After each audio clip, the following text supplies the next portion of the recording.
Welcome back. Welcome back to Limitless Nerd. I am very excited to have a guest with me. You've seen Mandalorian, Skeleton Crew. You know this guy, Marty. How are you, dude? I am well. Do they know this guy though? Because Of this course. guy, I mean, there's a vague resemblance, but I don't know if you noticed. I've got Marty one of these. Matulis. If you don't know Marty Matulis, then you will. You're about to. Let's do this. Did you have a theme Before music, Cameron? I had to ask you. I saw your I your I intro video. I I don't. I'm still music is That's next. forthcoming. Good. Yes. Maybe you Music can get all is your guests to just contribute a little jingle, and you can just mash it into like a Cameron's yeah, Limitless yeah, yeah. Nerd. If you wanna give Contr- me permission to use that, I will clip it and that will be at the beginning of every episode going oh forward. God, no! I'll jockey. Well, yeah, we can do But a free for all. that See who wants to do it. thank you so much for being here Pleasure. Thanks and for asking me. taking some time. Before we talk about Skeleton Crew, Yep. because we are definitely going to do that. Sweet. I want to ask, and this is kind of what I start all of these with.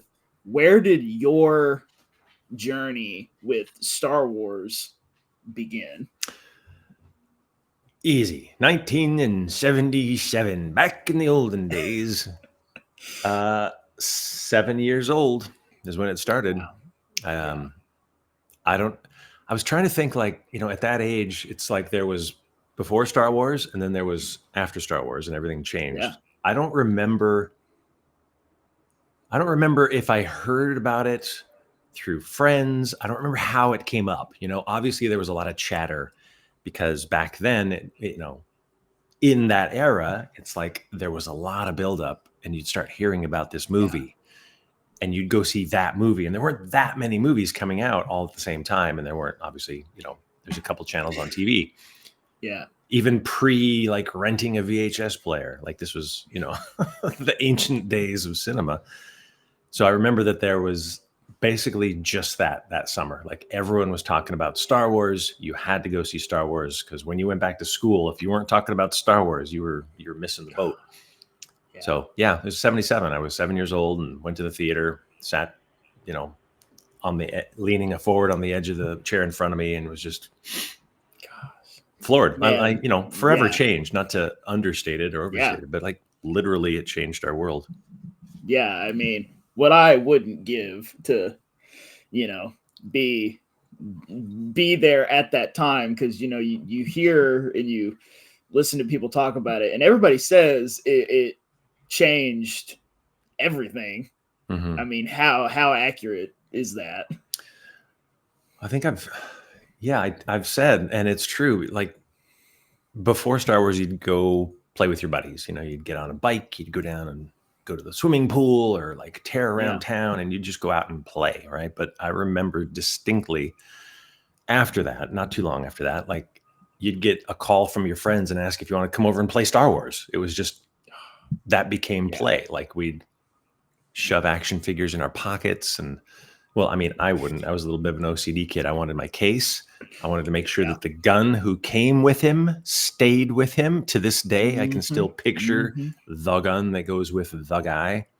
I had another friend who, I think his dad was a doctor, so they were a little more well off, and he had a lot of toys.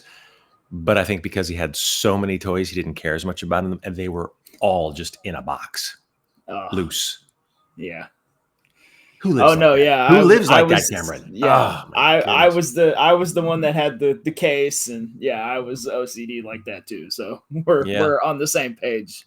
I mean, fun's fun, and I'm not gonna begrudge the guy with all of the box full of toys, but like, what a lunatic. But do you have a favorite Star Wars movie? Star Wars movie.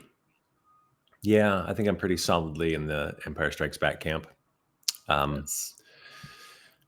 mean, that also depends on like what age you're asking. As a kid, when I saw Empire, I was young enough that I really wasn't sure if I liked it because it didn't end well. Like it didn't, I was used to like the Disney template of Yeah. ta-da, everything's great at the Yeah. end, you know, and things weren't great at the end. So I Yeah. was quite a long time. I think I was doing the frown face. I was perplexing over this when Yeah. was that, 70?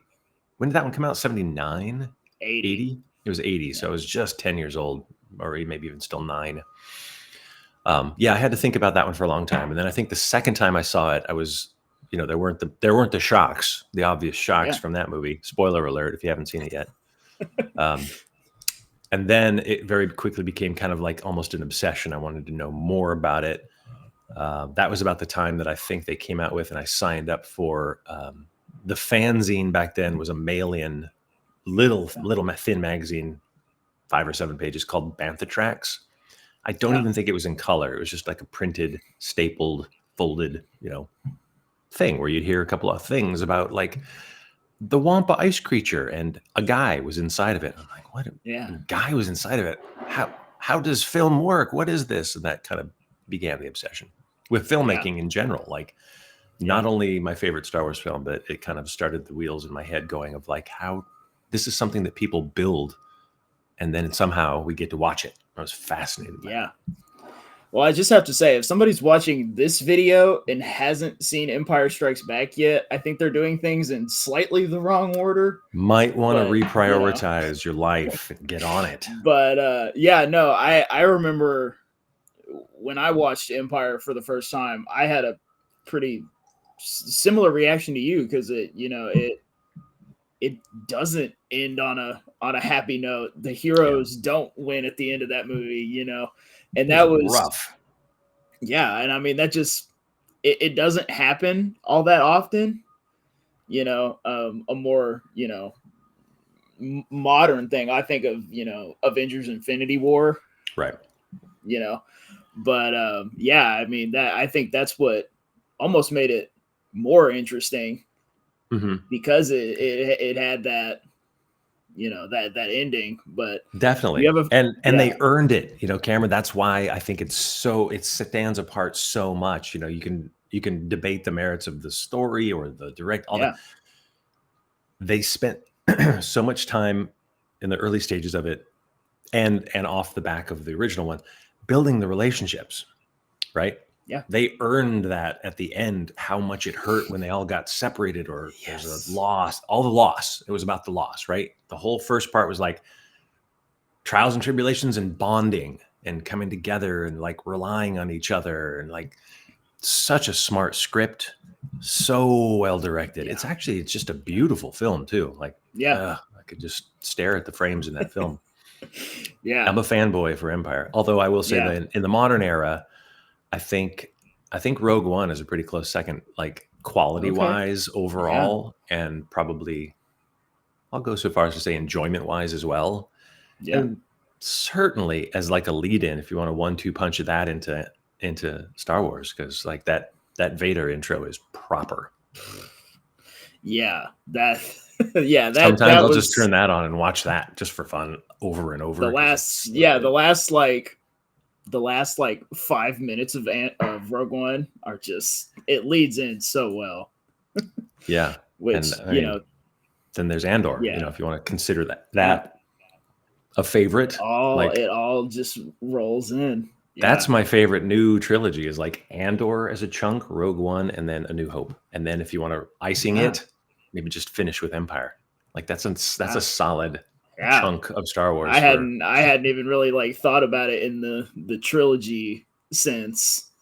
Slide your scale as you will. I think there's a lot of places to dip into this world. For the people who are overwhelmed by the sheer quantity of Star Warsiness, you can do that. Andor's a great place to start. Well, we're going to talk about another great place to start here in a minute. Let's go. But, why are we here?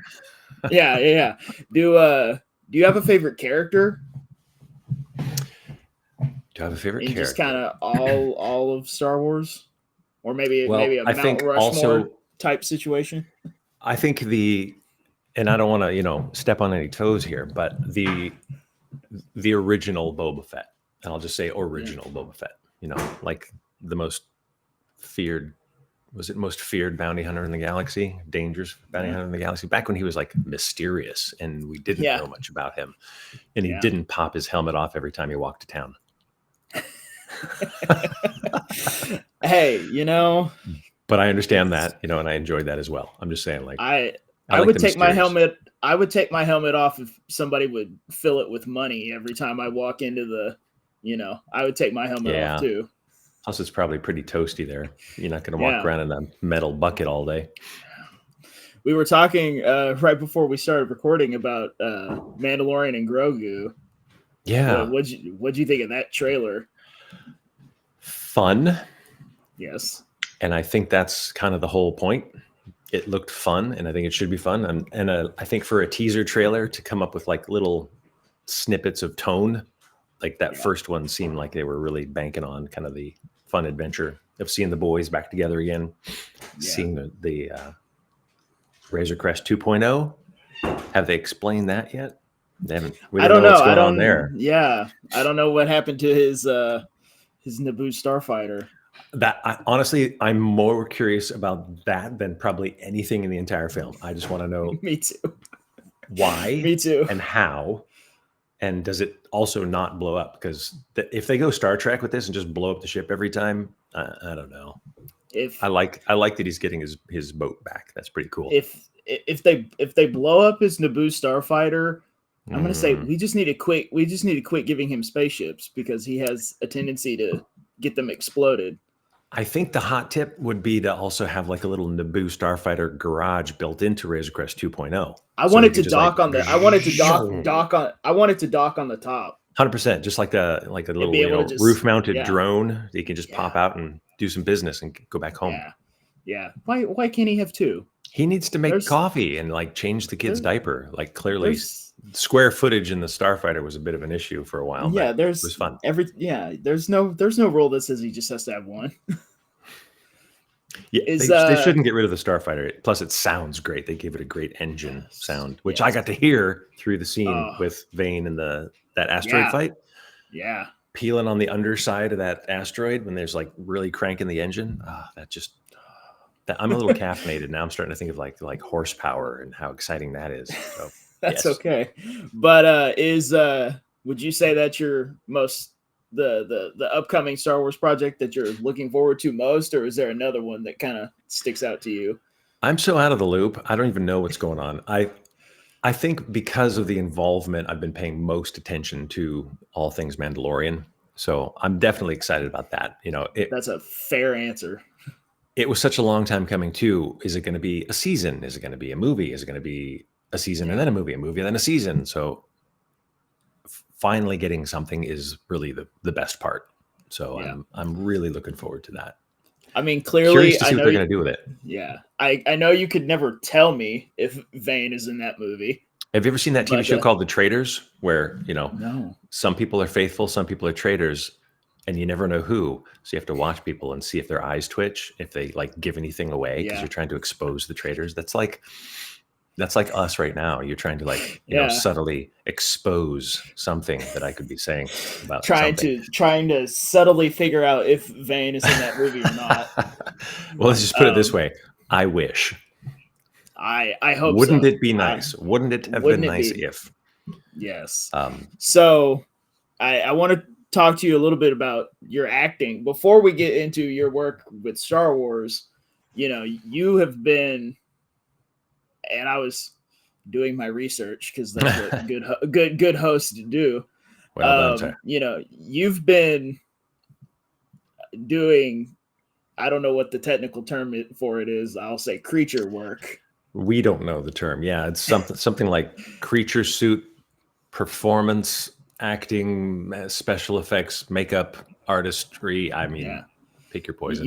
You've been doing that for quite a while. Mm-hmm. But, I saw, I didn't realize that you were the, I don't even know if it got an actual name, but the thing at the end of Smile.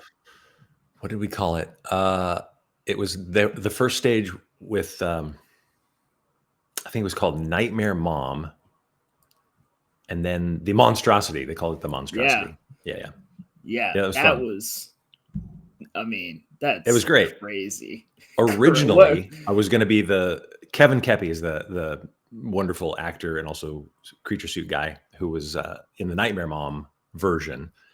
I think originally they were talking about putting me in that, and then I think they swapped this out. I can't remember how it all came down, but I remember that there was some talk originally about that, and then it became, hey, actually, how about this? And I was like, yeah, I mean, I want to be a big lobster trying to crawl down someone's mouth. That's weird. But I mean, I saw a video and it was, you are there in the suit, but then I also Yeah. saw that there were people with sticks behind you, like moving the arms or Such a team effort. Yeah. There was, I mean, that's insane. I think someone had control over the mannequin of Sosie Bacon when she's on the floor, and it's that like mouth stretch thing. Mm-hmm. So there was someone on some sort of control for that rig. There was me inside, and I think I had one arm. I'm forgetting. It's been a while, but yeah, the whole back end was kind of puppeteered. They had like a guy back on the pole with the feet because we wanted to make it look like he was stepping forward into that. Like, yeah, major team effort. As with most of these things, like a lot of the things on Evil were also puppeteered guys on controllers running different aspects, whether it's eyes or ears or there's always motors involved. It enhances the character for sure.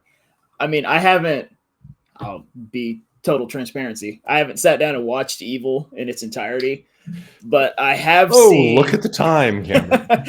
But I have seen the scene where the nun is sitting there and there's the hole in the wall. Mm-hmm. And do they call it Satan or is it just the devil? Do we know? You know what they called him? Lou. What? His name was Lou. Yes. Also one of the joys of that show. And I had seen that clip, I don't know how many times before I even realized that that's you. It's weird in this particular niche of a career. I do pop up and you'd never know. Like I'm kind of here and there and in these beautiful artworks that I get to wear. So were you always drawn to the creatures and the prosthetics, or were you just, I want to be an actor, and then that came later? Where did that all kind of happen? I just had a thought that I haven't really thought of before, which is, I pursued acting. I studied. I was in theater in school. Like I was a cinema geek, and like I really wanted to figure this out. But I think I set myself up for this because I remember prior, when I was a little kid at Halloween, I would always go for the gross stuff, and I always wanted to do like bloody scars and like wear masks and stuff. Like I was doing it at an early age, and I think maybe it's one of those like be careful what you ask for's. The power of manifestation. Yeah. Let's put it on that. It's the fault of the power of manifestation. Yeah. But I met some makeup artists, and as you do, I expressed interest in their work and what could I do to make their work better. And I think that feeds into getting more work. Like, they want people who won't destroy their work or know how to manipulate it, because it's not always the easiest thing to emote through layers of foam, latex, or silicone. So part of my responsibility as Marty the actor is to see what I can or can't do and to maximize my ability to shine a really good light on their beautiful work. Yeah. So what was the audition process for Vane? Because did you know it was Star Wars? Did they tell you it was Star Wars? Did you? They certainly didn't tell me. There was an audition. It came standard through the routes of an agent sending me an email saying, "Hey, there's this thing." And then typically they'll send you, what they get is like a little 1 or 3 page PDF of some dialogue, the sides for it. And as I was reading it, it was essentially kind of a pared down, stripped out version of that first scene in the first episode of season 3, the shootout with Grief Karga. Yeah. But I think, I can't even remember. They changed the names. They changed some of the context around it. But it read like an Old West shootout. And I was thinking like, what else is on right now that's like Old Westy and shootouty. And I emailed my agent back. I was like, is there any possibility that this is? And she's like, well, I mean, I can't say anything, but there's like, codes associated with shows. And she's like, Yeah.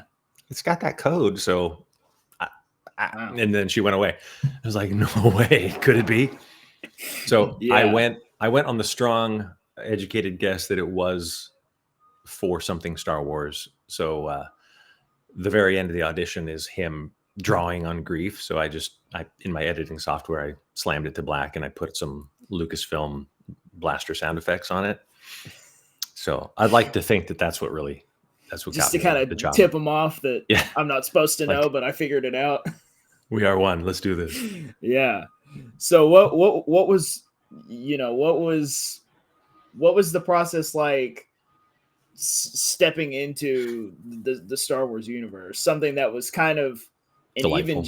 even just with the Mandalorian, it was already 2 seasons in. Yeah. So what did kind of entering that world? Because I'm gonna pull up while you answer this. Sure. Pull up this lovely. There picture. he is. Look at him. I miss that guy. Look at him. He's so right. So devious.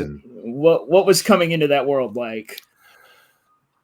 Well, it was. I didn't have a whole lot of time to be nervous about it because they were moving pretty fast, and there were a couple costume fittings, a couple makeup tests, and then the day that they brought it all together and we did like a full dog and pony show where we did like a full makeup application, paint job, full costume, because everybody wanted to see him. And it, my process has involved that in the past where like the department heads want to see their work. They want to see how everything matches up because obviously different departments are doing different aspects of this one character.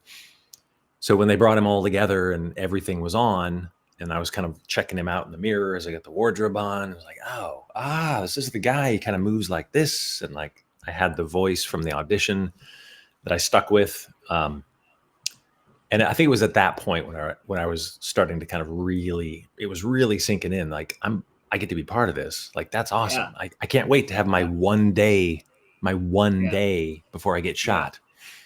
Yeah. And then the first morning, I wouldn't say like best. I don't know how to judge best, but like the most impactful and kind of like kid in a candy store day was that first morning going out to set on the Navarro set and arriving. Everyone kind of like says hi and here's where we're going to stash you and here's where breakfast is. And I'm just like not hearing anything. I'm just looking around and like, it's like Star Wars. Yeah. And then meeting everybody and talking to John and blocking the scene and then hearing Jon Favreau say, so he's going to shoot that guy instead of you and you're not going to die. So, and then he just walked away and what do you even do with that? Like, I feel like that was lovely and pertinent to know because it affects the scene, but I didn't know what to do with myself thinking that now I'm not dead in the Star Wars. That was pretty cool. Yeah, because originally Vane was supposed to die, right? Yeah, they were going to shoot, have him draw and get blasted as like the scene. Yeah. But because of things, they changed their mind and decided to keep the guy around. Probably because there was so much effort put into how good he looked and how, a lot of the characters are for the sake of speed in TV, some form of a rubber silicone, like a pullover mask that they'll, tighten up around the mouth and the eyes and they'll go with that. But the makeup artist wanted to do him as a prosthetic makeup. So I think that probably contributed because he could walk, talk, and chew gum and like he could be a character. So they kept that character around. So I guess when you first walked onto the set, you weren't even a part of the starfighter scene. No. Later in that episode. No, that was a big surprise. Already. Yeah. That was a surprise sometime later, in fact, because I don't know if you could hear the construction a minute ago, but now there's a train coming through. So you let me know. Like give me an old hot. Can you hear that? Did you hear that train? Okay, so that'll be rumbling through as a backdrop. That's okay. I'm going to tell you all the secrets. Yes. Yeah. Uh, Now you know everything. now I know. Yeah, I got it all. All secrets divulged. Yes. Yeah, All right, the Marty. Starfighter scene. Marty's in all the Star Wars. Yeah, Everybody, it's been that's all the great. time Thanks, we have. Cameron. Yeah, yeah, See you on all the projects. yeah. But Um, yeah, that's cool. That was kind of a surprise it was, yeah. They added him in on later. the day. Yeah, I don't know. I think the way it went was originally it was a bit of a snap decision to not kill him, and then at that point they're like, well, pondering if and how they could use him again. And my estimate is that because they're so tightly structuring those seasons, really wasn't a place for him yet until they started talking about Skeleton Crew. And I think once they decided that, hey, we've got these assets, there's like pirates and then there's this pirate. Yeah. Once they decided to port him over to that, then they had to figure out how to like raise his visibility to make it make sense. Yeah. And so, yeah, so I, sorry, other guy from that scene that I got swapped into, but yeah, I got to have a really awesome asteroid chase scene with Mandalorian. It was really great. And I mean, you're one of the few people that's had both a shootout and a starfighter chase with the Mandalorian and managed to get out alive for both of them. Now, I don't want to put you on the spot, and you can be honest, but did Vane or did Vane not outfly the Mandalorian? I mean, I think so, and we're going to talk about your starfighter here in just a second. Thank you. Yeah, I capable. I didn't even know I was so good at that. I would say you lived for a reason. Yeah, just squeaked by a couple times. Talking about the starfighter scene was how was getting into the cockpit, because we see all the we've seen behind the scenes from the prequels of Ewan McGregor in his cockpit and all that stuff. How was that, just getting to well, of course, I wish I was in like an actual starship actually flying, or next level down to be like actually inside of a fully functioning cockpit and on a giant gimbal that could like rotate me. But we were on a TV's schedule, so the edge extended a little further, and then there was a guy right in front of me with a camera. Yeah. Spoiler alert there too. It's not real. I wasn't actually flying. But they didn't go to space. I wish, maybe next time. They positioned the handles both for my comfort and for the camera's visibility, and then we were just off and running. I think the background through the windows for the day was just like a light blue that they could swap out. And then we shot them both the same day. So it was like the next episode and the first episode, same day. And yeah, so the dark scene, they just literally had like some stuff running by to make some lights change. They'd pop a bigger light when one of my guys would explode. Tried different sides, different reactions. Yeah. Like it's a big salad of reaction in something like that, because you never know. Like I saw a really rough animatic just to get an idea of what was happening, which is really helpful. But then after the fact, they'll just take all the parts and pieces and decide. Just kind of put it all together. Come here. There's a dog who's staring at me. Come here. And I mean, I gotta say, buddy, you have one of the coolest looking starfighters as of late, in my opinion. It's slick. It looks fast, a little rough, but capable. Yeah, like a flying wedge or a blade. It looks like almost like an axe blade. Yeah, I like it. And I mean, like I say, you encountered the Mandalorian twice and got away. So now, assuming he flew off to Skeleton Crew, where's his little starfighter? He must have stashed it somewhere. He must still have that, because Skeleton Crew, he was just part of the crew. Unless Skeleton Crew took place before all that, and he just keeps escaping. Yeah. Now there's a dog drinking. Can you hear the dog drinking? I can't. That's okay. It's organic. We're having an organic experience. Yeah. So before we move off of Mando, did you get to work with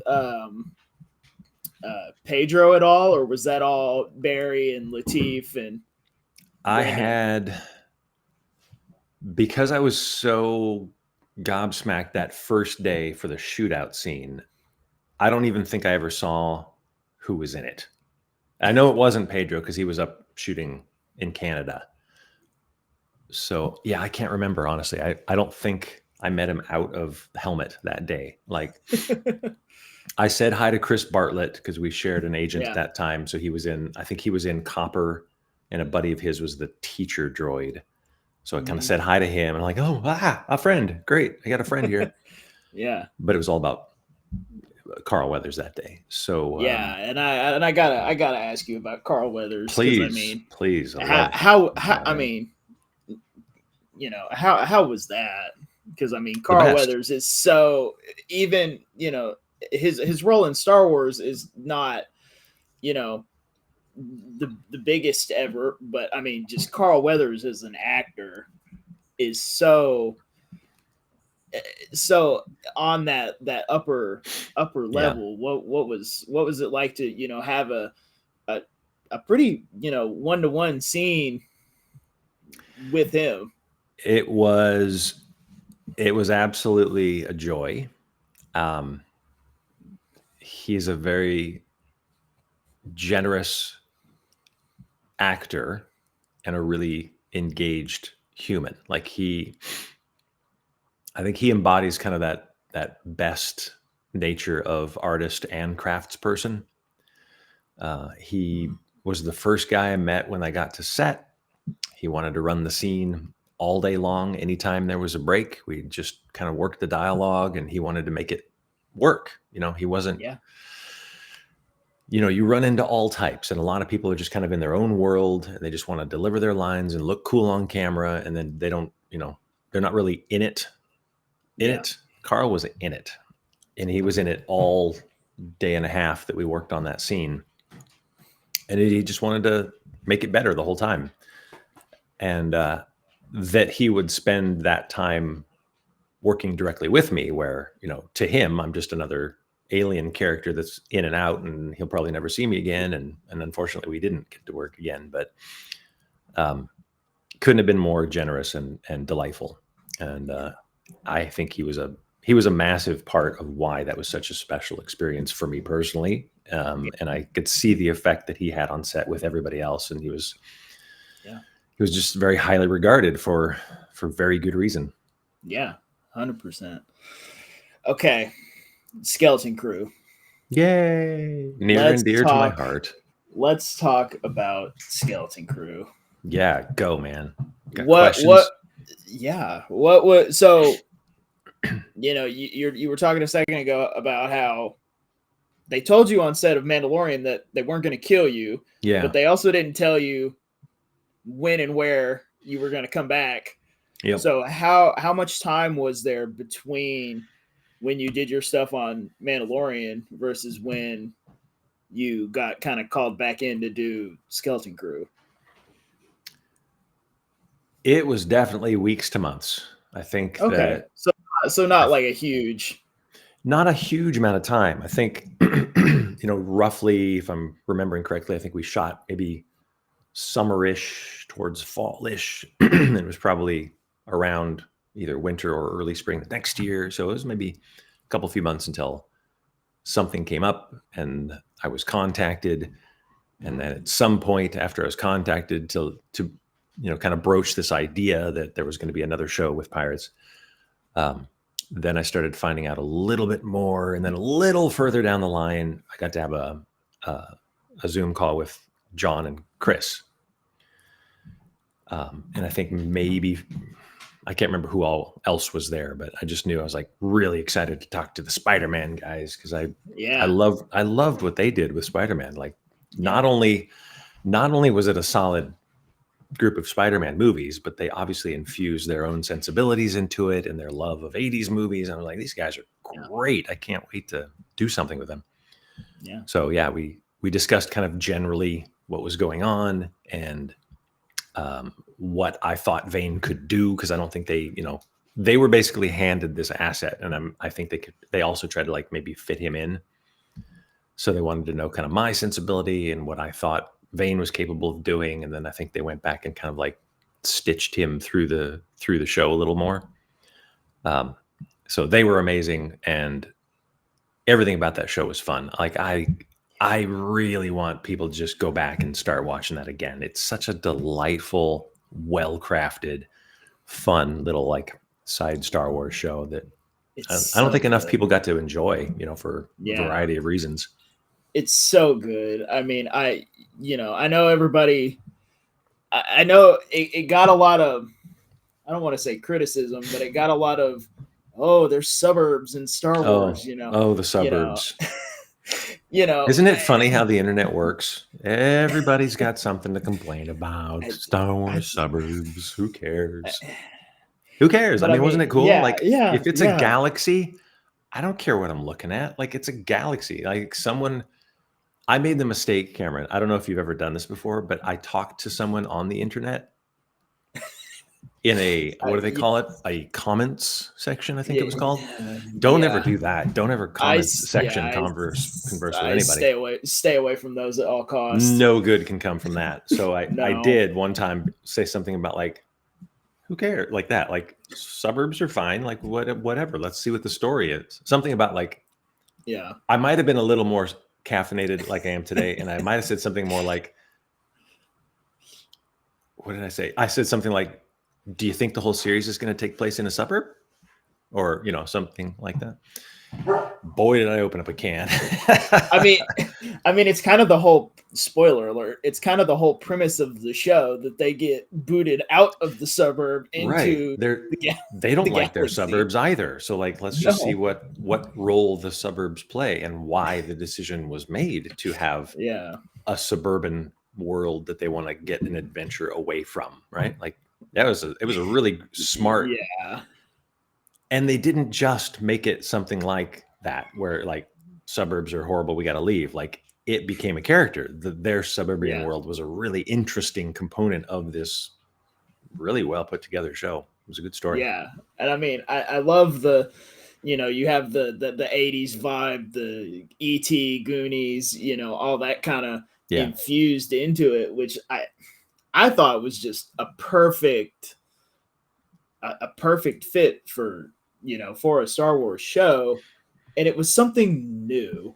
I think that's what got me about it, because there honestly, there was a lot of people that were like, oh, it's got suburbs, oh, it's a show led by kids, right? So a lot of people had thoughts about it before it even came out, and right, a lot of prejudgment. It was so refreshing. It had a joy and an optimism. Come here, buddy. I'm gonna bring in a co-star here for a second. Come here. Come over here. There's a big fluffy thing over here by the door that's been also competing with the train and the construction and the other noises. Come here, buddy. Well, we had geese right before we started. Right. Yeah. You're contributing to the sound palette here. Bodie, come here. He hasn't been to the park yet, so he's a little amped. Sorry, did you have a question? I just got distracted by this is also truly me, like any level of caffeine or dogs around, and I'm like, doggy, what? Oh, we were just talking about, your show, Skeleton Crew. Oh, yeah, that little thing. I think also because they had so much time to develop it. There were delays in post, I think, that added to the quality. Obviously, ILM had their sweet time with that thing because it was just beautiful. Like that whole scene when the ship finally rises up and they're, before they take off, it's gorgeous. Like, it's TV, dude. It's like full cinema quality effects work.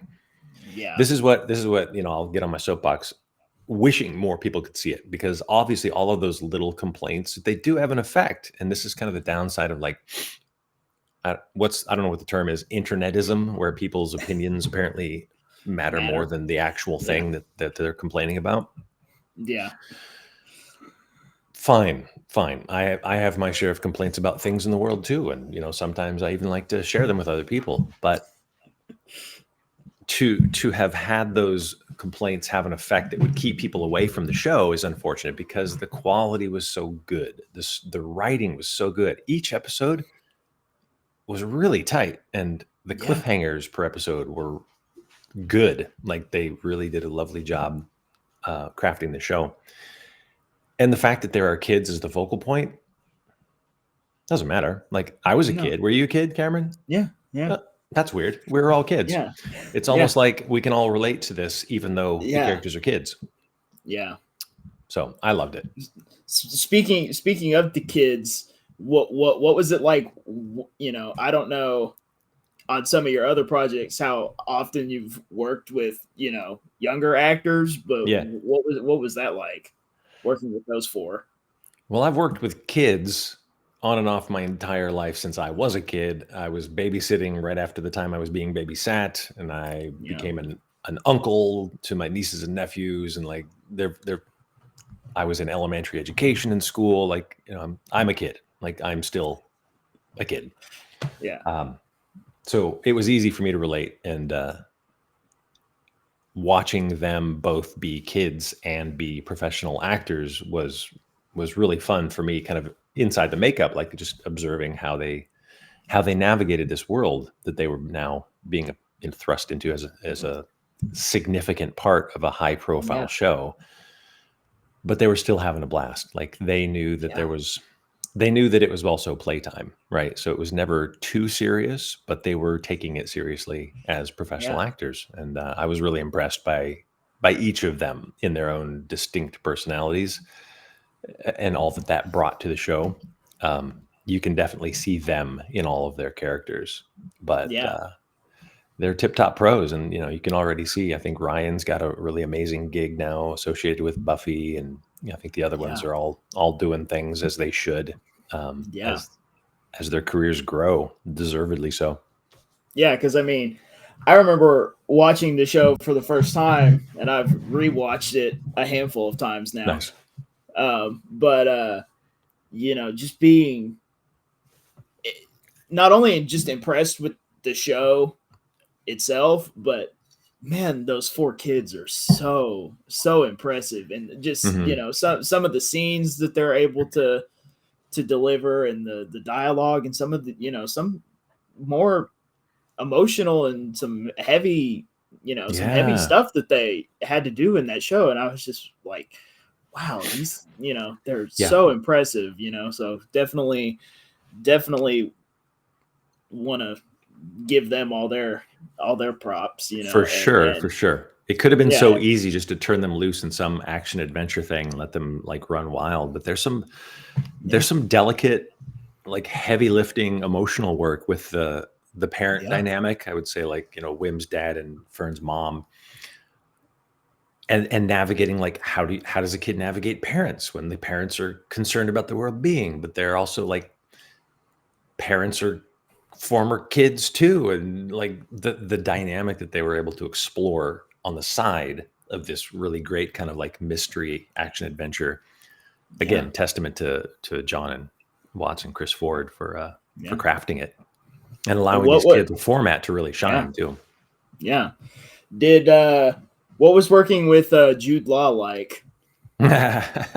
Speaking of kids, just another kid. We're all kids. Yeah. Spoiler alert there, kids. We're all kids too, no matter how scruffy and gray we become. Jude was awesome. Met him. When did I meet Jude? I met Jude. We shot roughly chronologically, I think. So when we were at the vault door, they were setting up, obviously, a lot of moving pieces on that day. So we set up our lines of pirates, and then at one point Jude came out and kind of like said hi and blocked the scene and did some stuff there. So that was like the initial meeting of kind of everyone. So I said a quick hello, and then there was a day when we were on the bridge. We were on the bridge a few days, but the first day I didn't really have a lot going on, but I was there. So I just kind of got to hang back and watch him interact, and, you know, see how he navigated on the set. And he was playing with the buttons and flipping things and having fun. I think he enjoyed being in Star Wars. Yeah. I hope his character comes back. I think there's good reason to bring Jod Nanawood back. Yeah, I 100%. I would like to see pretty much everybody from that show back. I remember. Me too. You know, I remember personally having a little bit of a when they announced that Jaleel was going to be in that show, just because, I grew up with his other role. Right. Him being Steve Urkel. Yep. What was working with him like? It was great. He also Tip Top Pro. I don't know if it was planned this way or if it worked out this way, but as the show kind of funneled down towards the end, he and I were paired together more often until that last thing when we're like throwing each other. There was more of that too. Like I was advocating for them to constantly kind of like be getting in each other's way.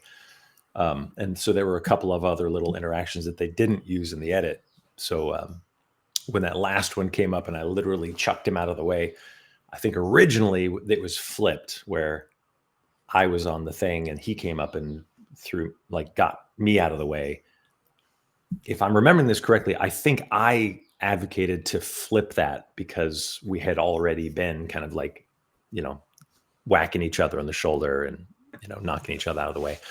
Yeah. But he was lovely, really friendly guy. In the makeup trailer in the mornings, it was typically I was on this side and then there was somebody and then there was Jaleel and then there was Beef down at the end or a variety of other characters. Yeah. So just got to kind of briefly chit chat in the mornings as we got ready to go have fun, like go play in this amazing playground every day. Yeah. And I mean, it has to just be so fun to play the type of character that can just be a little unhinged and a little, you're at one point the drop ships are coming down and you're just shooting your blaster in the air and just, just kind of, just kind of going a little, not too mental. Over the top. Yeah. Going a little over the top, but that just has to be fun. It was tons of fun. And that's one of those slightly tricky things as an actor to gauge tone, right? So like that dropship stuff was probably him at his most unhinged. But for me inside, I'm like, am I doing too much? Am I still being the character that I was hired to do? Are we going nuts with him? And that's where like, for me as an actor, I really rely on the director to keep me in the right tone. Yeah. Or like sometimes you have to maintain your own tone if it's a different director every time, and then you've established a character, you have to be protective of what's been done before and not like, and now let's have him cry. Like I don't think Vane is a very self-reflective, like crying kind of a guy, right? So if I was asked to do that, I'd have to like filter that and be like, yeah, maybe he shouldn't cry. But yeah, the dropship stuff was fun because he did get to kind of uncork a little bit and like, yeah, he's trying to shoot down kids. Like he's a bit of a lunatic. He's got to be a little unhinged. Yeah. And honestly, if you want to talk Vane, his motivations, like I don't think he particularly would want to kill kids. I just think he has a goal in mind, which usually involves around something shiny and gold color, and whatever's in his way simply must get out of the way. That's about as far as I think Vane takes his philosophical approaches. Yeah. Tell me about the voice, because the voice for Vane is pretty distinct from your own just normal speaking voice. Was that something that you came up with? Did they give you direction on the voice? Where did that kind of come from? In the original audition sides, it said British, and I was like, okay, that's broad. I'll try this. So I have a makeup artist friend who has been in the States for a long time, so she has kind of a toned down, softer British accent. I asked her to read the dialogue so I could start getting kind of the rhythms of her voice. And at the time, I was also listening to Russell Brand's podcast. Was still in like he was doing the true news phase of his career. So I was listening to that a little bit. So there was a little smattering of that. And I just kind of went with it for the audition and then never really heard anything different. So I stuck with that. So it's a bit of an amalgam of a couple of people and then whatever happened on the day. And And I mean, that's is just is kind of that how it turned out. is that something easy? You know, because some people say accents are really easy, and some people say they're really hard. Is the Vane voice something that's kind of easy for you to slip in and out of, or did it take a little time? I think there had been enough time that passed between the first days in Navarro and the when we came back to do the dogfighting scene, where I needed to see a little playback. I was being a little more like proper British, but then Yeah, we kind of got back into it. But this is a tricky thing as a creature suit actor, Cameron. You know, oftentimes from the outside, you don't exist. You're stuffed yeah, inside these things. And so hmm, oftentimes there's no call for an accent, or there's no call for like a yeah, significant amount of like performance effort yeah, from a character standpoint, right? You're there as a physical form to embody this thing. So my abilities are going to be limited and extend only as far as the physicality of the creature. But I studied acting. I love acting. I love developing yeah, characters. And from the time I was a little kid, pre Star Wars, I was listening to Disney used to put out records, kind of an abbreviated version of their animated films on a record. yeah. And I wore the grooves out of Disney's Robin Hood when I was 4, 5, 6 years old. So I was doing Peter Ustinov's Prince John. I was doing Robin Hood's character. I was doing Phil, who played Little John. I was playing with accents as a little kid and loved it. So I don't know if I was predisposed, or if I had a good ear, or if that developed an ear and an Yeah. interest. So I was constantly trying to do different voices and play with accents. So I love it. I think it's a good thing to do, to have in your back pocket as an actor, to be able to have some facility and some ear to pick up dialects and accents. And it's one of the things I really love the most about acting. So whether you adopt some physicality for a character or a vocal form or trait, anything you can do to differentiate a character from yourself, in my book, is great, because I don't want Yeah. to. Hats off to the people who become their own character and then make a career on being kind of a version of them as the Yeah. character. That's awesome too. But I've always been drawn to like Gary Oldman and Daniel Day-Lewis, and like these people who are, they're character actors. Like they Yeah. embody characters. So that's the approach I've So, always admired. so Vane is drastically different from Marty, is what you're telling me. Yeah, I mean, for sure, as much as he can be. Like I can watch it and be like, oh, I see what I'm doing there. I remember how I felt on that day, and there's Yeah. a lot of me still there, but there are certain little touchstones you'll put in place so you don't stray too far from yourself, and you maintain the character to the best of your ability. What was the what was the makeup process like? Because from what I've been able to figure out, that species, the Nycto, has always been a mask up until you. That was what I was told, and that's the reason I was told that the makeup artist wanted to do him as a prosthetic, because it had not been done prior, and they liked this particular alien species. So, and I've pondered this. It's never been confirmed to me, Cameron, but I've pondered this, and I've spoken with this a bunch because I'm constantly curious about it. But I think because of their interest in doing it as a makeup, because I've been doing makeups for so long, there was an availability of of copies of my head floating around town that they got a hold of Oh early no. in the process, that they're like, oh my God, let's go. And they started sculpting like right away. I think those things really contributed to him not getting killed off, because Yeah. they were excited. They made him like, if you can see in that picture, like he's got, obviously I've got a schnoz and he doesn't. So they had a lot of built up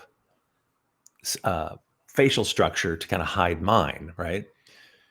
Which means it could be kind of hard to emote, but they sculpted a really cool groove in the forehead so I could get the eyebrows going. There's a lot of space around his eyes, because there Yeah. was, a lot of the facial expressions were limited because of the amount of makeup, but because there was so much availability around the eyes, I think he could, I can tell what Vane's doing when I watch him, which is as a viewer on the outside, that's great. So between that and the amazing costume that they built, like, he's a fun character. How long did the prosthetic process take? I would say maybe we averaged 2 hours. We started, it always tightens up as you go, but initially a little more than 2. And I think in Skeleton Crew, we were getting under 2, which is pretty short as these things go. They can take, typically a good prosthetic makeup that's more than just a head is going to be in the 3 to 4 hour range. What's the longest process you've ever had? Because you've done quite a few different, some of them are just the head, and some of them are the head and the arms. Some of them are everything. I need to confirm this because my memory may be a little dodgy, but there's the Fox TV show called Sleepy Hollow back in the day. Mm-hmm. Yeah. The Moloch character toward the later seasons, he was this all inky black, so many prosthetics. I think it was around 6 hours, if I'm recalling correctly. Oh my gosh. It was a lot. Yeah, there were many breaks. Many breaks taken before the sun ever came up. Yeah, I could never. And I know you're a big technical guy. You love all the technical aspects. What was big nerd? I mean, the volume. The volume. What? Because I've only seen video and pictures. You've been there. Tell me about the volume. Whatever you want to say about the volume. Let's go. Yes. Well, initially, I was hoping that we would have been on the volume for Mandalorian. So I was already asking, like, we were in the makeup trailer. I wasn't even outside it. I was like, are we on the volume? Can I go see the volume? What's up with the volume? Can I say hi? And at some point, they're like, let's shut this guy up and just walk him in. So I got to go when we were, I think it was maybe when we were doing the full costume test. We were right next to where they were setting something up for an episode that I remember, but I don't know if I'm allowed to say, even though it's in the past. But anyway, they were working on just kind of like making sure everything was good and testing and adding and changing colors. And I got to go just stand there and look around and like walk right up to a wall and, pixel peep it and just see where the resolution fell off. It's really good. And like, you can get right up close and see, it was a giant apartment complex. Yeah, that's what it was. You remember Katie's character when she was working for Moff Gideon and they kind of split her character off and she was talking with other people, like almost like at a park bench in an apartment complex. Oh yeah. Like down in a courtyard. It was, they were setting that up before I knew even who she was. And then you could see stuff in the background, like in these little people and these little balconies. And I was just watching them and like, that's fully realized stuff that they can just change on a dime. They're like, let's bring this light up and move those people over. So that was a really cool introduction to it. We didn't get to use it on anything we did for the Mandalorian episodes, those 2. But as soon as we got on for Skeleton Crew and I found out we were going to be almost exclusively in the volume, I was thrilled. Yeah. So it's obviously a giant roundish space with access points that they can either leave open or close off depending on how they're shooting. And I remember being brought on in the back stage area and then seeing like this giant kind of raised control booth area with just a wall of monitors and controls. And like, I was very excited. I took a quick break to go talk to them and ask them like, well, what does this do? What does that do? How do you make that happen? And I hope I wasn't like being too much of an annoying kid, but I was really fascinated by it. I would love the behind the scenes video of Vane in the costume, sitting in the volume booth. What's that button do? What's that button do? There was a lot of that with me. I can't hide who I am. Yeah. I mean, and I think of the Port Borgo set. Glorious. It was how so much of cool. that, because when you watch the show, I mean, you can't tell where the set ends and where the Right. volume begins. So how much of that Come was here, bud. real and how much of that was the volume? Yeah, they really exploited the strengths and hid the weaknesses of the volume by packing the floor. Like there was the set design went right up to the screens and then really smartly extended into the screens. So it was pretty seamless. I mean, obviously when you're there looking through your binocular vision, you could tell what was going on, but there were times when I'd want to see what was happening and I go look at the monitor, and they were typically shooting on kind of longer lenses so you can see through everything into the space. And then if they would move the camera, obviously the stuff in the volume would move along with it to give it the 3D effect. So it looked great. Like once they shot it, there was very little to do in post. Like I think that's Yeah. the primary benefit of this technology, obviously, is saving time because it is so good right out of the camera. It was fascinating. I don't even know what to say. It was Yeah. just, it's great technology. And that was some years ago. I can't even fathom like what the resolution must be like and what their abilities are Yeah, now. I mean, I'm so fascinated by the volume. It just look because Yeah. the way they can change things like that. I mean, I think in another so year or two, cool. Cameron, we should be able to order our own like garage size volume on B&H and it'll be overnight shipped to your house. That would be fantastic. Right. Yeah, I no, mean, why have practical backgrounds when you can have fake ones that look better? 100%, and obviously we could veer towards that argument for and against technology and get into AI and everything like that, but Yeah, if it's a tool used to tell a good story, I don't think it matters what the tool is, and you should use a bunch of them. Like yeah, when blue screen came out, they're like, oh wow, and then when CG came out, everyone's like, oh no, practical. Nothing needs to supplant anything else. Obviously AI is really powerful and we don't know yet what it's going to do. It still looks kind of stupid. It looks good and clean, but even the good you could stuff is tell. still a little Yeah, dead, but yeah, to speed things up, to enhance things, to hide other things, or I'll say, as a you and me level filmmaker, like if I want to go out and I've got this amazing idea, the barrier to entry has always been cost and technical availability. That's gone. That's yeah, gone. If we have a good idea for something absolutely fantastical in another world, we can get it, at least enough to convey the idea that we're trying to convey. So if you have an artistic sensibility and you want to tell a story, now we can do it. Like a I hundred don't see percent. I don't see that there's much barrier to creativity now other than, well, I don't even know. Is there a barrier to creativity now? Like I, the tools are really, amazing. it doesn't seem like there is. I mean, it seems like if you have an idea and you have the financial stability, you can Right. make any idea that you want a reality. Yeah. I Yeah, mean, yeah. I mean, I coming up into the world from my age, it used to be like, oh, who can I talk to? Who I could pitch my idea to? Who could then generate the money to then hire the 20 or 30 people to bring all of the equipment in trucks and set things up, and like it would take forever just to get one shot.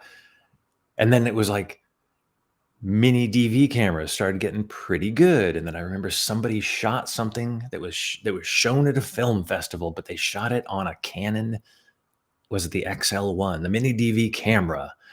And at that point I was like, oh wow, okay, so prosumer gear is now good enough to show on a screen. Phenomenal.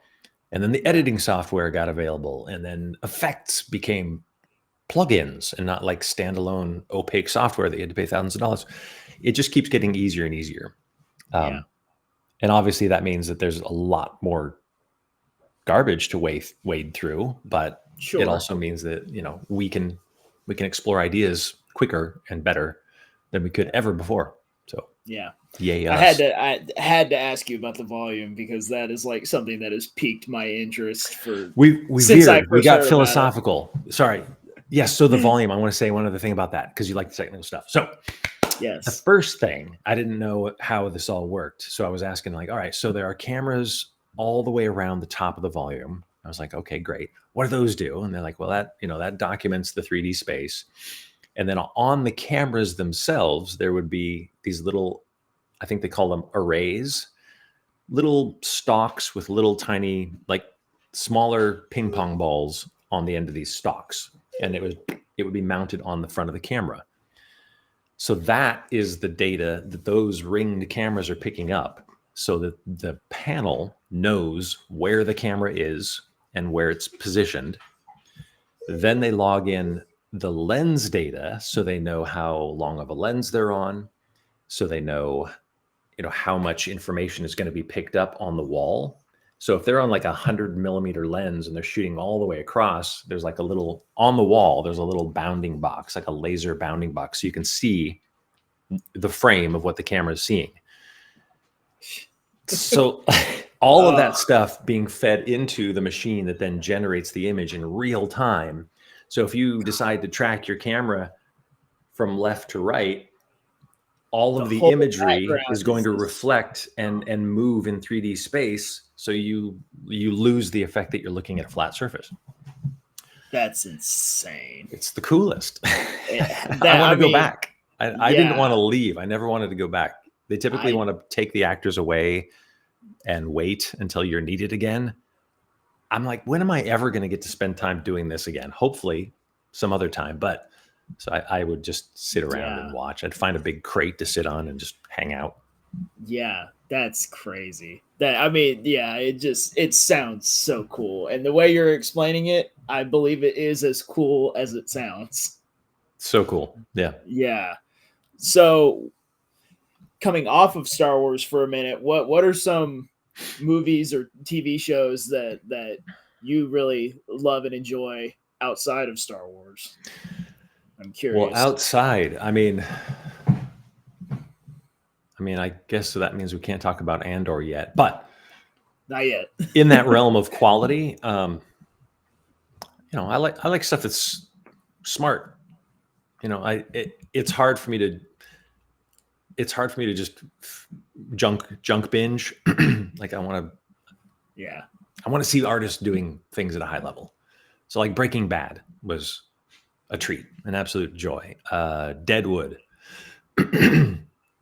That's getting pretty far down the line in the past, but Deadwood, I think, is one of the best shows ever made. I think it's one of the best written shows ever.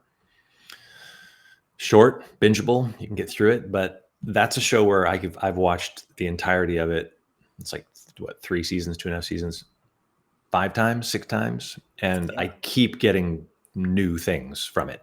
Like it just keeps getting better. I'm a little behind on Severance. I finally dove in. I wanted to wait until I could really digest it. So I'm getting into that. I think that's lovely. There's a lot of good stuff out there. What are you into?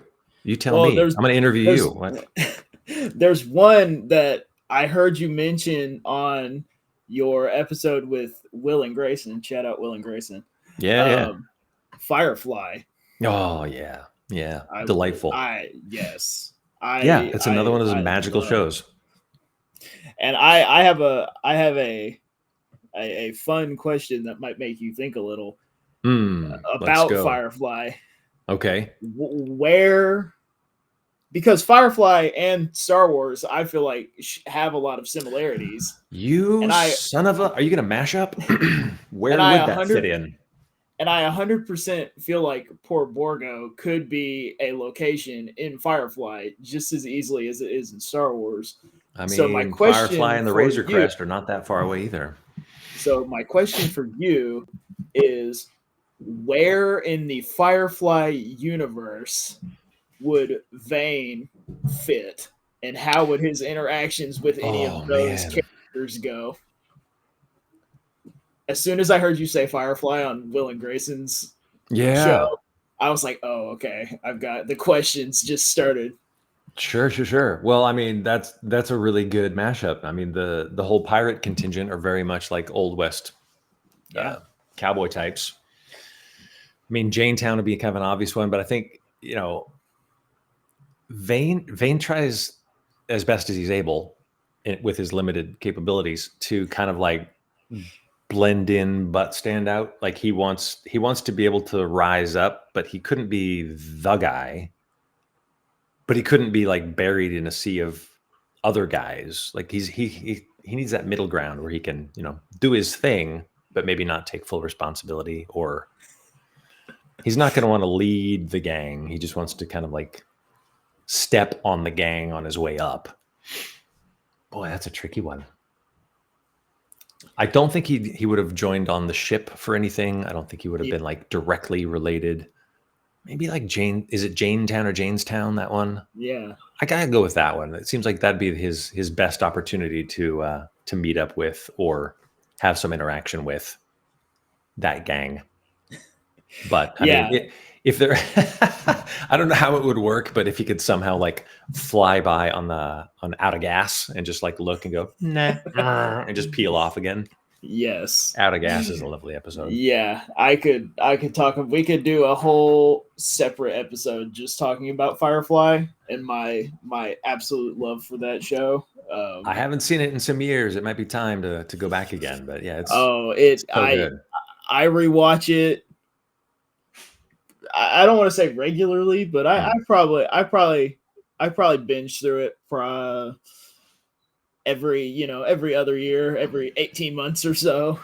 It's smart, and it does what so many shows I think forget to do, which is invest in your characters, invest in their relationships. Like, who cares about a giant CG explodey battle if you don't care about what's at stake? And if who's you're not getting exploded? Yeah, exactly. Right? Like that first episode, the walkthrough, like the amount of time spent making the ship the character by showing us that you could actually navigate on foot and understand the layout of the ship, who stays where, the personality of the bunks. Like Kaylee's place was like, it's just delightful. Yeah, we could definitely talk a lot about Firefly. I could gush about that show for quite a while. But I'm curious what I have a small game if you're down to play a game. This is going to be I can do this. Let's do this. This is going to be a blind ranking. And I know you I know you did one of these with Will and Grayson. I've experienced this. So this is how you would rank these characters based on how much you want Vane to interact with them at some point. Vane and interaction. Good, bad, or funny. Okay. Yes. Okay, good. So, got it. So you've got one through 5. 1 through 5. We're working on a 1 through 5 scale. Yes. Vane, direct interaction, desirability. Yes. Okay. The first one I'm going to give you is Boba Fett. Boba Fett. I think Vane would be very challenged by Boba Fett. I think Vane is all bluster and Boba Fett is a man of action. Vane's dangerous, but he's a bit of a dummy. Well, puppy. Sorry, my dog agrees. So yeah, I think Boba Fett. Now, not knowing the rest of the scale, I'm going to put Boba Fett like 4 is least, 5 is least. Yeah. 4. I'm going to put Boba 4. Okay. Now, I don't know how much you've watched the animated series, but I will throw you Cad Bane. Similarly to Boba, I think Cad Bane is a lot more capable, devious, and technically savvy. He's got the toys and he knows how to use them.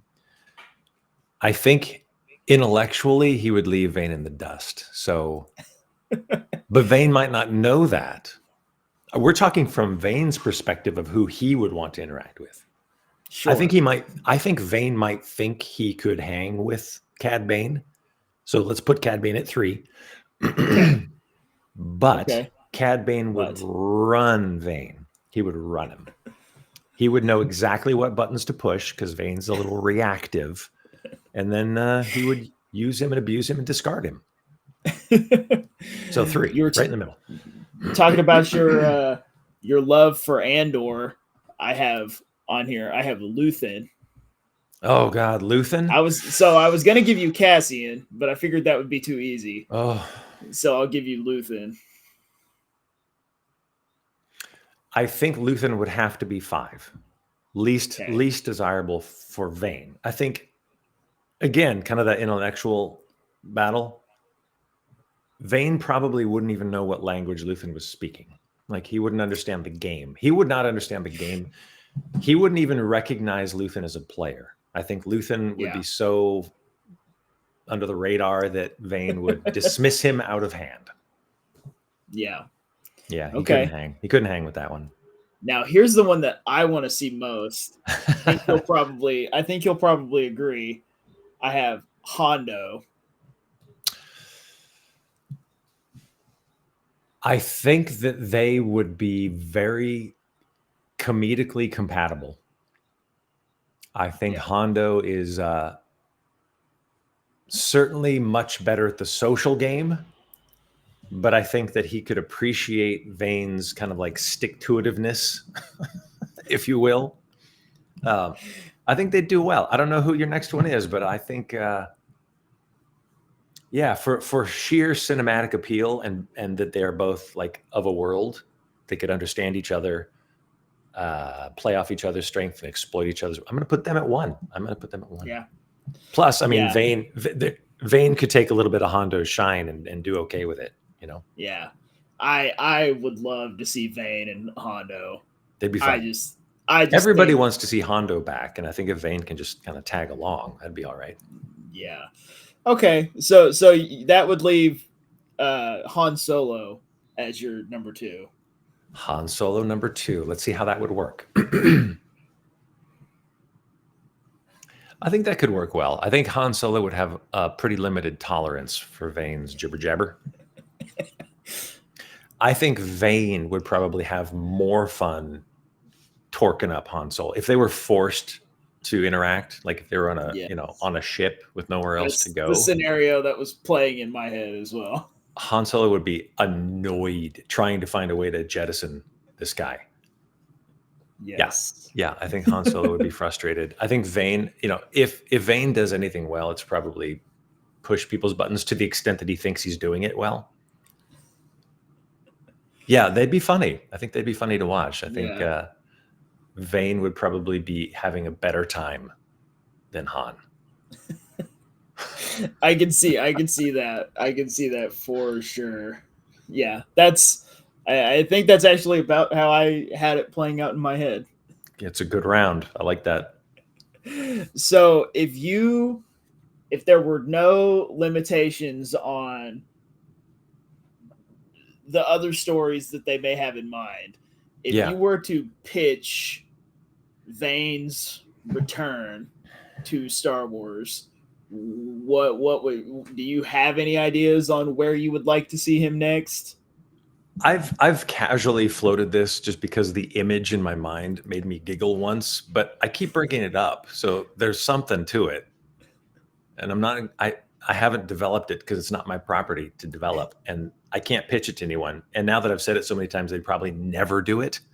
It's okay. You can pitch it to me. Well, I think, Vane has obviously, he's struggled, as with people who are generally emotionally dysregulated. He's so reactive that he's just going to always get in his own way. He doesn't work well with others, though he's forced to interact with both his highers and lowers. He's capable if he could just maybe go to a retreat, do some meditation, kind of come to terms with his explosiveness. But I think before then, he needs to have some dark night of the soul, no, we're not going to bark, buddy. Come here.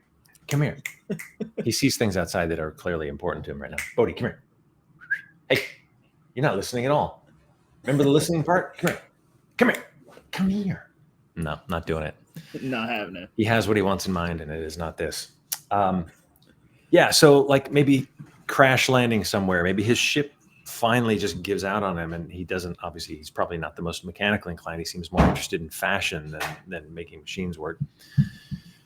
So his ship probably is going to break down somewhere. He's going to get stuck. He's going to punch things.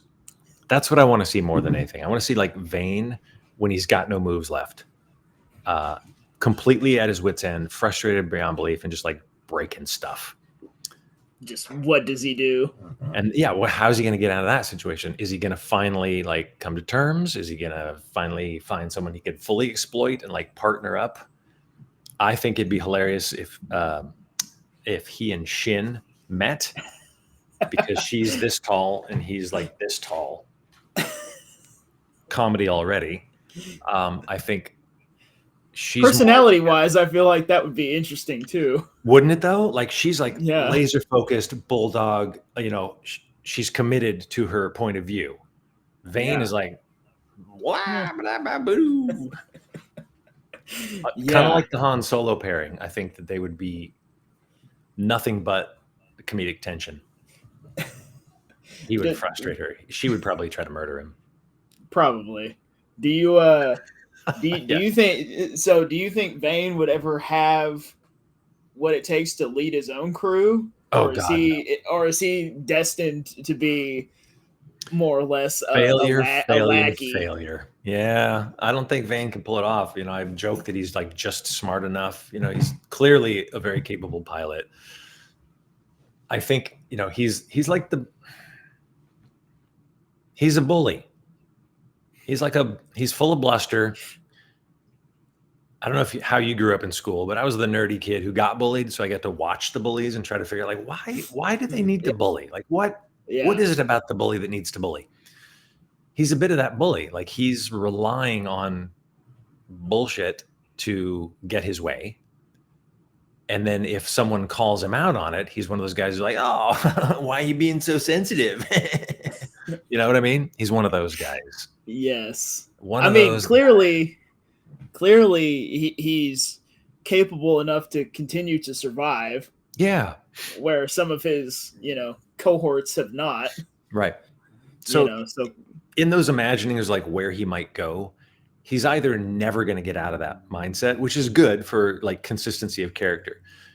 If for some reason they decided to make him a higher visibility character with an arc, then he should go somewhere. So he should get out of that, have maybe that like Dark Night of the Soul, and then maybe figure out a new way of being where he has to have some realization that he has been holding himself back. So then maybe he would have to like maybe not be so focused on just getting credits. Maybe he could contribute. Maybe he could go volunteer at a school instead of trying to get drunk at one. Yeah. He could work with kids. He could work with kids and not try to murder them. How about that? That's his arc. So that's volunteer at a preschool. So that's talking a little bit about Vane's future, but were you given a back, because with Star Wars, everybody that runs across the screen magically has 50 pages of backstory. Right. Were you given anything with his backstory? Do you have any thoughts as to what his backstory might be, or anything you might want to be a part of his backstory? Given nothing up front, other than that he was a pirate and he had a British accent, British, heavy on the ish again. I did very little as far as like developing anything concrete. No, I kind of wanted to just like go with it as we would as an audience member, like just dive right into him and have him just be a little bit like a chaos machine. I would like to have some backstory presented to me, say in the form of a comic, if they were to ever explore him further. I know that there was a comicization of season 3 where, I got to see a little bit of what he looked like drawn. But I love what they do with the treatments of different characters. Like, I'm going to blank on the name. But they've done it a few times with some of the smaller characters, like that showed up in the Yeah. prequels. There was that assassin character that had the bolt in her head, and she just showed up like Yeah. that one turn when Yeah. the pod racer was going by. I'm like, who is that? And they finally started exploring her in the book form, in the comic form. That'd be a great way to find out. I'd like to see Yeah. what they put together, because then it would inform whatever comes later if they decide to use Vane again. For sure. I mean, I am obviously an action figure collector. I've noticed that about you. It's pretty clear. But you know, were you scanned to get an action figure? Why do we? Because you know, Vane has a Why not a Black Lego. Series? He's Black Series shaped. Yeah, Yeah, he I mean, definitely got something he going. has a Lego. That was pretty cool. So why no Vane action I figures? know. Why not? I don't know. I don't know what the priority is on that. You know, I'm that's so far above my pay grade. I was absolutely thrilled to see that they did bring him out as a Lego. As they do, I think, with every single person they hire, they do collect their assets in digital form, because, you know, I'm under no illusion that I am only the guy inside their character. So it's Yeah. theirs to do with as they wish. I think that since they released the first group as a Black Series from Skeleton Crew, that there was clearly going to be, I think if the numbers were up, they would have released more. I think the Pirates probably were in the next group. If I had to guess, it probably would have been Beef and Gunter and, oh God, I blanked. Glurb was probably going to be in there. The 3-eye that became the 2-eye. I always forget that character's name. But yeah, I think it's probably just financial decision. You know, if the show doesn't do well enough, they probably have some algorithm that says, no, don't spend more money on Black Series that may or may not sell well. But they're cool characters. Like the costumes are amazing, the looks are cool. Like it would be a good set of action figures to have at least those top like 4 or 5 pirates to come out. Yeah, because I mean, I'm looking over at my Skeleton Crew, and I have, you know, you have Jod, you have the 4 kids, you have SM33, and you have Brutus. And SM and 33 are the ones that I go to now and would have gone to as a 5-year-old. Yeah, and I'm like, but I would have picked up the Vane action figure. Yeah, I want to see would they have made his coat out of material? Would it have been plastic? Would it have been how you know? I want to know how he would have moved and how many joints there would be. Like for sure, I think. Who knows? Maybe someday. Hasbro, Disney, whoever, Lucasfilm. Go. Let's make some Vane action figures, because I will buy all of them. Yeah, I will buy all of them. It's strange on this side of the fence, and now we're a few years down the line from the original release of it, and then Skeleton Crew was what, a year ago, last Christmas when it came out after a delay. It's still out there. Like, let's go. Let's get a resurgence of word of mouth watching going, and get more people to enjoy that beautiful. Again, I mean, I'm tooting the horn of the show that I was in, but as a fan watching it, I loved it. It was delightful. I mean, I think it's an incredible entry point.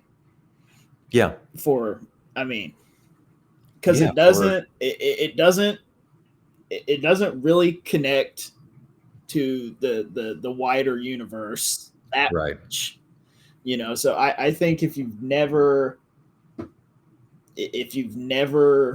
seen a Star Wars thing before, I think it's a great place to start. It's a good place to get your feet wet, especially because it does have so many of those elements of the 80s films, and you know it has so much of that feel that will already be familiar to most people. Mm-hmm. And then you're just putting a Star Wars twist on it. You know, I think Skeleton Crew is, in my opinion, one of the best places to start if you're getting into Star Wars for the first time. I would agree. Yeah, you're not suddenly overwhelmed by Skywalker lore.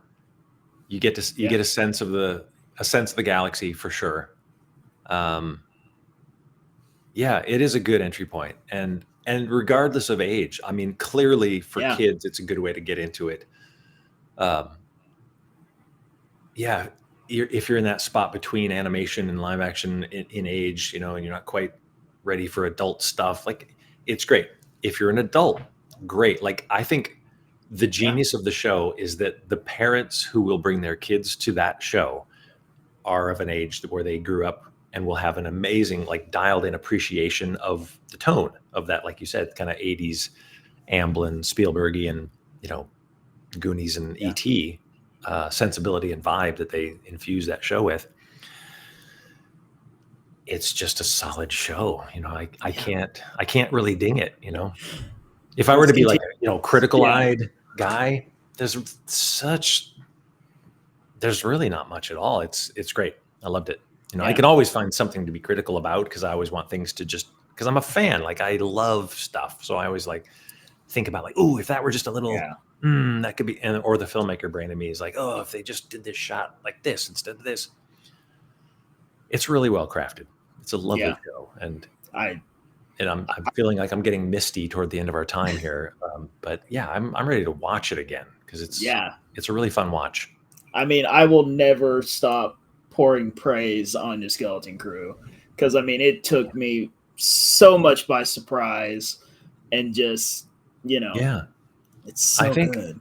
of a quality level discussion, you know, quality of production, quality of effects, Yeah. execution, story writing, character development, worlds apart tone wise from Andor, but of a Yeah. quality, I think it's very much on par with Andor. Yeah. And I And I know love you. it. I know you love Andor. But yeah, we're gonna have to do another hour and a half just on Andor. Yeah. I heart Andor something big.